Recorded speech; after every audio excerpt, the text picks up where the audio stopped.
नमस्ते दोस्तों, देखिए एक लेटर आया है सरकार से जो कि एक सूचना है। तो यह सूचना विद्यार्थियों के लिए नहीं है, यह सूचना शिक्षक बंधु के लिए है। ठीक है, तो देखिए सूचना आपका हेडिंग दिया हुआ है इंटरमीडिएट परीक्षा 2025। तो यह सूचना है कि आपका इंटरमीडिएट और मैट्रिक 2025 का जो फाइनल एग्ज़ाम होगा उसके कॉपी चेक में कौन कौन टीचर अपना नाम दिलवाना चाहते हैं, इसको हम लोग कहते हैं टीचर डायरेक्टरी अपडेट। ठीक है, तो उसी से संबंधित यह लेटर है। तो देखते हैं कि इसमें क्या सूचना दिया है। कुछ महत्वपूर्ण सूचना है, लेटर बहुत बड़ा है, ठीक है, लेकिन कुछ कुछ महत्वपूर्ण बातें जो है वो मैं आपको बताता हूँ कि क्या कह रहा है। दोनों का लेटर सेम है, दोनों के लिए सेम आदेश है, 10th के लिए भी और 12th के लिए भी। ठीक है, तो चलिए शुरू करते हैं। हमारे शिक्षक बंधु इसको देखेंगे कि क्या इसकी सूचनाएँ हैं। ठीक है, तो यहाँ दिया गया है आपका कि इंटरमीडिएट परीक्षा 2025 के गोपनीय कार्य के उद्देश्य से मान्यता प्राप्त +2 विद्यालयों महाविद्यालयों में कार्यरत शिक्षकों की डायरेक्टरी को ऑनलाइन अद्यतन अपडेट करने के संबंध में शिक्षण संस्थान के प्रधान के लिए आवश्यक सूचना यहाँ पर लिखा भी है, आप देख सकते हैं। आप डिटेल लेटर आपके पास पहुंचा होगा, आप उसको पढ़ेंगे, लेकिन कुछ महत्वपूर्ण बातें बताता हूँ। समिति से उपलब्ध +2 शिक्षक डायरेक्टरी को आगामी इंटरमीडिएट परीक्षा 2025 की उत्तर पुस्तिकाओं, यह आपका सेम चीज़ है, इसके लिए भी और आपका मैट्रिक के लिए भी सेम लेटर निकला हुआ है। ठीक है, तो 25 के लिए अपना नाम दिलवाना चाहते हैं। अब इसमें और भी महत्वपूर्ण बातें जो है वो क्या क्या दिलाना है, तो इसको देखते हैं। थोड़ा सा हाईलाइट पॉइंट दिया गया, उसको क्या कह रहा है ये हम लोग देखेंगे। तो लिखा गया शिक्षकों के डाटा को ऑनलाइन अद्यतन किए जाने हेतु समिति की वेबसाइट इतना और इतना अथवा इतना पर दिए गए लिंक इंटर टीचर डायरेक्टरी 2025 पर दिनांक 20/9/2024 से 9/10/2024 तक खुला रहेगा। मतलब लास्ट डेट जो है वो 9/10/2024 है।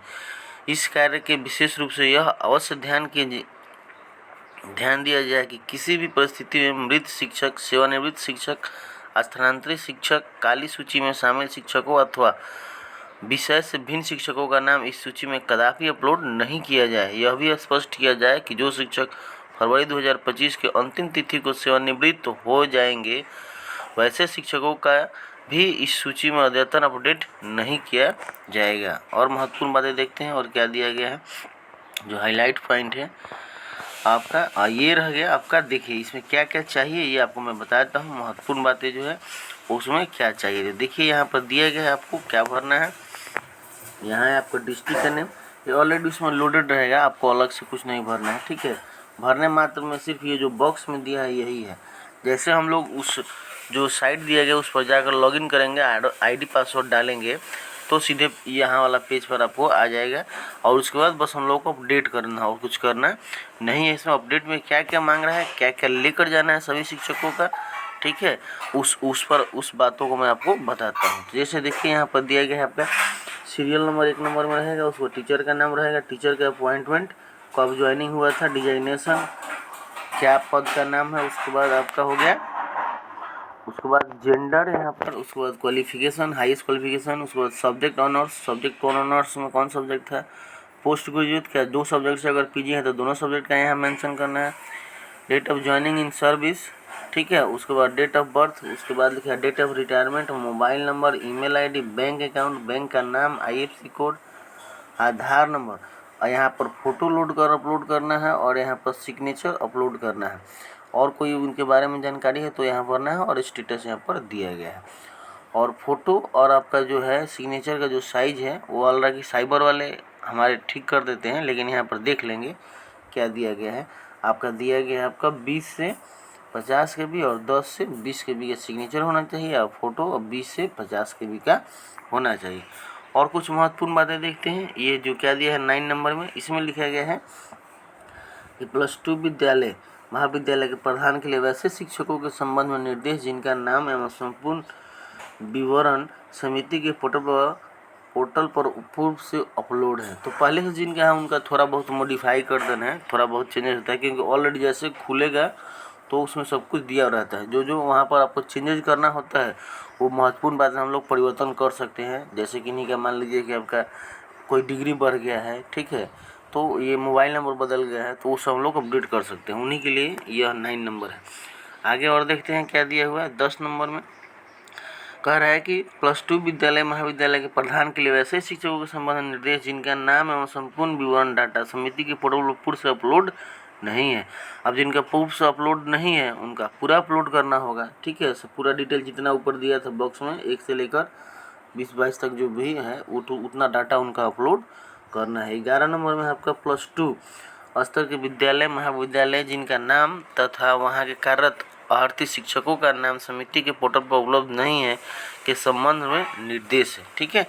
तो ये भी इससे संबंधित बात है, जो भी आप उसको और जैसे ऑन करेंगे तो पता चल जाएगा। तो यह जो विद्यालय के प्रधान हैं वह चाहेंगे तो यह बहुत ही आसान है, मोबाइल से भी कर सकते हैं, लेकिन फ़ोटो सिग्नेचर अपलोड करना होगा तो थोड़ी सी दिक्कतें हो सकती है, ठीक है। तो जहाँ पर विद्यालय का काम होता है वहाँ हम लोग ईमेल आईडी और पासवर्ड दे देते हैं और सारा डिटेल दे देते हैं, तो वो लोग कर देते हैं अपने से, ठीक है। 12 नंबर क्या है ये हम लोग देख लेते हैं। तो लिखा गया यह घोषणा अंकित करेंगे कि उनके शिक्षण संस्थान के सभी और हित शिक्षकों का नाम एवं उनका संपूर्ण विवरण शिक्षक डायरेक्टरी में अद्यतन अपलोड कर दिया गया है और +2 विद्यालय महाविद्यालय में अद्यतन रूप से कार्यरत किसी भी अहित शिक्षक का नाम समिति के पोर्टल पर अद्यतन अपलोड करने के क्रम में नहीं छूटा है। मतलब लास्ट में यह चेक भी करना है किसी का नाम छूटे नहीं, मतलब कोई भी जानकारी आप छुपा नहीं सकते हैं, कोई टीचर है नहीं है इस तरह की बात आप बिना बताए रह नहीं सकते हैं, नहीं तो आप पर कार्रवाई हो सकती है। 15 नंबर देख लीजिए क्या लिखा है। 15 में लिखा +2 विद्यालय महाविद्यालय के प्रधान शिक्षक और शिक्षण संस्थान के अद्यतन रूप से कार्यरत शिक्षकों का नाम और उनका विवरण संपूर्ण विवरण निम्नलिखित प्रक्रिया के तहत ऑनलाइन अपडेट किया जाएगा। मतलब ऑन ही लाइन हो सकता है, अगर आप चाहेंगे कि नहीं क्या कि बचा कर ऑफलाइन हम भेज दें बिहार विद्यालय परीक्षा समिति को, तो ऑफलाइन वो एक्सेप्ट नहीं करेगा, इसलिए ऑनलाइन ही करना है, ठीक है। और आगे देखते हैं क्या महत्वपूर्ण बातें हैं।